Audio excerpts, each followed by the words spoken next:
Namaskar students, welcome again. Today I am going to start chapter number 2 from your history book. Chapter number 2. In first chapter we have done how, when and where, how the British came to India, what was the colonial rule, about the Governor General, why they preserve the record, administrative record, so many things which we have discussed in chapter number 1. Now this chapter is about the trade to territories. Now trade to territories means trade to territories, trade word आया है किसके लिए? British के लिए. हमने कहा देखा था किस तरह से ब्रिटिशर्स जो चैप्टर नंबर 6 में जब हमने किया था किस तरह से ब्रिटिशर्स जो है ट्रेड करने के लिए यहाँ पर आए और धीरे धीरे ट्रेड करते करते इंडिया को उन्होंने अपनी क्या बना दिया? कॉलोनी बना दिया. यानी पूरे इंडिया को उन्होंने क्या कर दिया? कैप्चर कर लिया. Now this is the history of Britishers, specially the traders who come in India for trading and slowly they capture the India. So first topic of your chapter is East India Company comes east. किस तरह से east India company का नाम सुना है आपने? सबसे पहली कंपनी थी इंडिया ब्रिटिशर्स की जो इंडिया में आई थी इन 1600. कब आई थी? 1600. East India Company acquired a charter from the ruler of England. कौन था उस वक्त? Queen Elizabeth I, granting it the sole right to the trade with the East. अब सबसे पहले जो ईस्ट इंडिया कंपनी है उन्होंने एक चार्टर पास करवाया अपने रूलर से. उस वक्त रूलर थी क्वीन एलिजाबेथ, कि वो सोल राइट चाहिए था उन्हें कि अकेले ईस्ट इंडिया कंपनी ही जाएगी इंग्लैंड से. कहाँ पर? ईस्ट की तरफ जाएगी. क्या करने के लिए? ट्रेड करने. यानी कि ब्रिटिशर्स जो है उनकी चार्टर का मतलब ये था कि इंग्लैंड से यानी कि ब्रिटिश से कोई दूसरी कंपनी उन्हें compete करने नहीं आएगी. यानी उन्हें अकेले रिप्रेजेंटेशन दिया गया. किसका? ब्रिटिशर्स का अकेला रिप्रेजेंटेशन किया. 1600 में आई ईस्ट इंडिया कंपनी. आई अकेली ईस्ट इंडिया कंपनी आई जिसे राइट मिला था अकेले ईस्ट पर जाकर क्या करने का? ट्रेड करने का. बट अब यहाँ पे एक क्वेश्चन ये आता है कि इंग्लैंड से कोई और नहीं जा सकता. कहाँ पर? ईस्ट में ट्रेड करने. लेकिन बाकी कंट्रीज तो जा सकती थी. यानी कि उसे अपनी कंट्री से तो कोई compete करने वाला नहीं था. लेकिन बाकी कंट्रीज जैसे फ्रेंच थे, डच थे, पुर्तगीज थे, कई कंट्रीज कई कंपनी से उन्हें क्या करना पड़ा? कंपटीशन करना पड़ा. According to the royal charter no other British company could trade with India. यानी इस चार्टर के अकॉर्डिंग कोई दूसरी ब्रिटिश कंपनी इंडिया के साथ क्या नहीं कर सकती थी? बिजनेस नहीं कर सकती थी. अकेले कौन करेगी? East India company. The fine quality of cotton, silk, paper, cloth species में आते हैं ये सब. Were the great demand in the international market. उस वक्त इंटरनेशनल मार्केट में इंडिया की जो फाइन कॉटन, सिल्क और ये जो स्पीसीज थी उनकी डिमांड सबसे ज़्यादा थी. इसलिए वो चाहते थे कि वो क्या करें? इंडिया से जाके क्या करें? ट्रेड करें. All trading companies wanted to secure market to the flourish their market. अब सभी कंपनी चाहती थी अपना अपना मार्केट क्या करना? सेटअप करना, जिसमें पुर्तगीज थे, डच थे, कई सारी कंट्रीज थी. इसके बाद था कि जो ट्रेडर्स थे वो सभी कहीं ना कहीं एक दूसरे के साथ कंपटीशन करने लगे. अब लास्ट में देखिए trade was carried on with the arms and diplomatic. यानी कि वो ट्रेड करने के लिए या अपने प्रॉफिट के लिए आर्म का यूज़ करने लगे. पहले क्या होता था? मोस्टली जितना भी ट्रेड होता था, एयर ट्रांसपोर्ट तो थे नहीं उस वक्त इतने, तो कैसे होता था? पोर्ट से यानी समुद्र से, जो वाटरवे से जितना भी बिजनेस होता था. तो क्या करते थे ये लोग? एक कंपनी दूसरे कंपनी के जो है शिप्स है उनको डिस्ट्रॉय कर देती थी. राइवलिटी इतनी ज़्यादा थी, हर कोई अपना क्या चाहता था? प्रॉफिट चाहता था. तो जो ये ट्रेड हो रहा था carried on with arm and diplomatic, उसमें हर पॉसिबल चीज़ की उन्होंने अपने अपने प्रॉफिट के लिए. ठीक. ये है हिस्ट्री किसकी, ब्रिटिशर्स की, किस तरह से वो इंडिया में आए, ट्रेड टू टेरिटरीज यानी व्यापारी से वो किस तरह से या इंडिया की क्या बन गई, उनकी टेरिटरीज बन गई। एक बार फिर से, in 1600 the East India Company acquire a charter from the ruler of England Queen Elizabeth granting its sole right, अकेले है ना, sole right trade with the east. According to the royal charter, no other British company could trade with India. Fine quality of cotton, silk, paper, cloths, etc. were the great demands in the international market. All trading companies wanted to secure market to flourish trade market. Her trading company, यहाँ पे बात हो रही है French की, Portuguese की, duchess की, ये सब ट्रेडिंग कंपनी अपने अपने मार्केट को क्या करना चाहती थी, सिक्योर करना चाहती थी। Trade was carried on with the arm and diplomatic, जो ट्रेड किया गया उसमें सारे आर्म्स का, हथियारों का, सबका यूज़ किया गया, क्योंकि हर एक कंपनी, हर एक कंट्री चाहती थी कि उसे ज़्यादा से ज़्यादा क्या हो, प्रॉफिट हो। In first section we have discussed in the 1600 the East India Company acquired a charter from the ruler of England Queen Elizabeth I and granting it the sole right to trade with the East. According to royal charter, no other British company could trade with India, but the charter could not prevent other European power from entering into Indian market.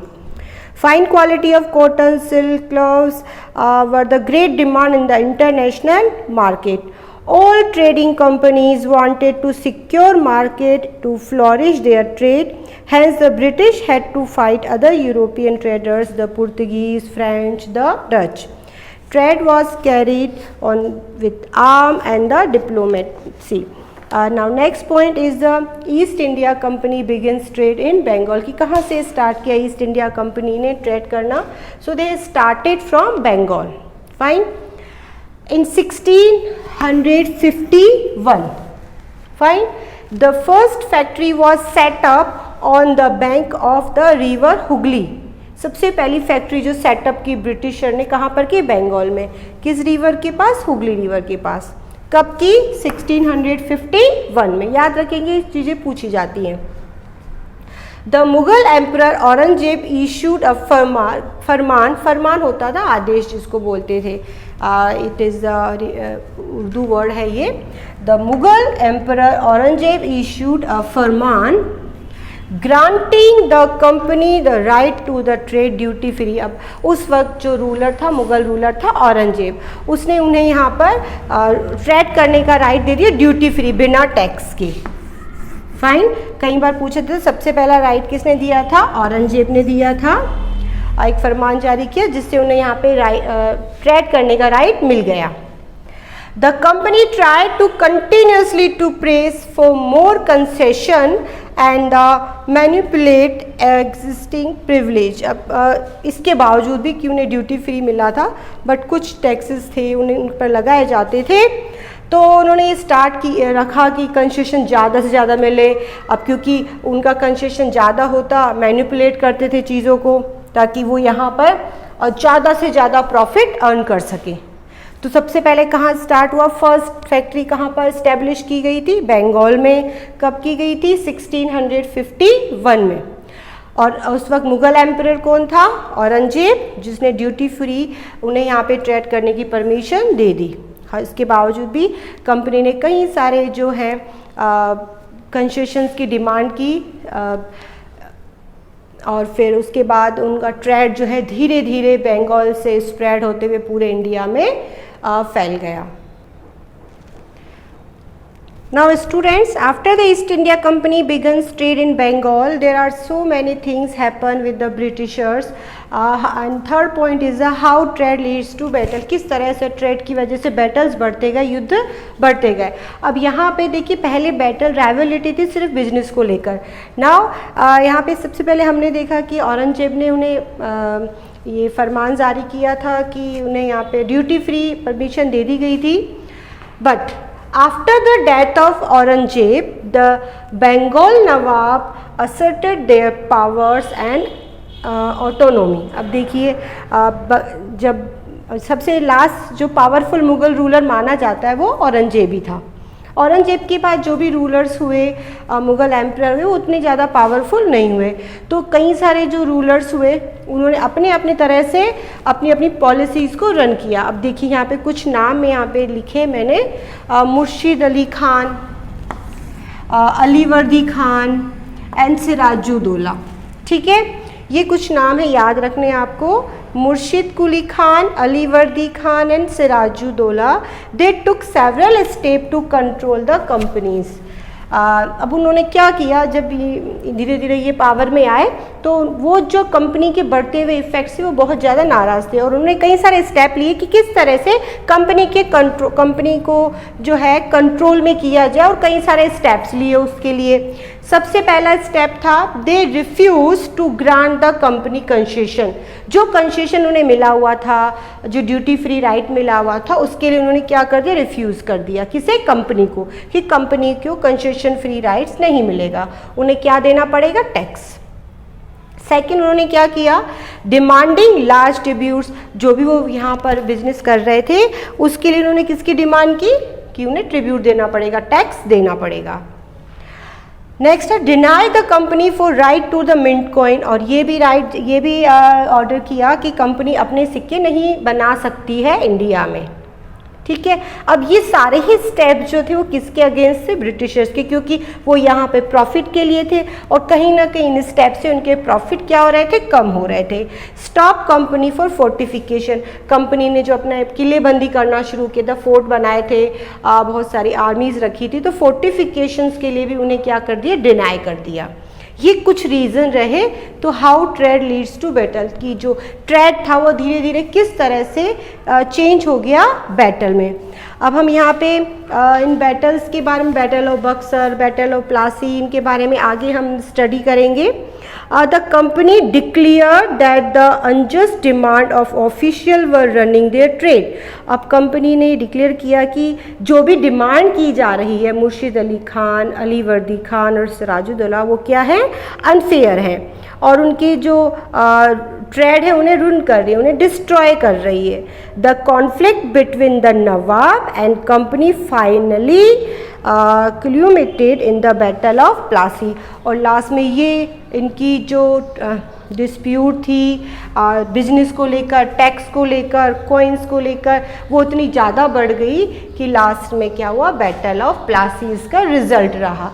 तो हमारा जो next chapter है, next part है इसका, उसमें हम पढ़ेंगे कि बैटल ऑफ प्लासी किस तरह से हुआ, किसकी जीत हुई और उसके क्या क्या इफ़ेक्ट पड़े। वैसे बैटल ऑफ प्लासी जो है इंडियन हिस्ट्री में सबसे बड़ी जीत मानी जाती है, किसकी, ईस्ट इंडिया कंपनी की, क्योंकि इसी के बाद उन्होंने यहाँ पे अपना पॉलिटिकल जो इस्टेब्लिशमेंट स्टार्ट किया था बैटल ऑफ प्लासी से, और धीरे धीरे उनसे उन्हें करेज मिला और भी बहुत सारे टेरिटरीज को उन्होंने विन किया। So it's all about your chapter. 3 topics today we have discussed. Now we will meet with the next topic, Battle of Plassey. Thank you, students.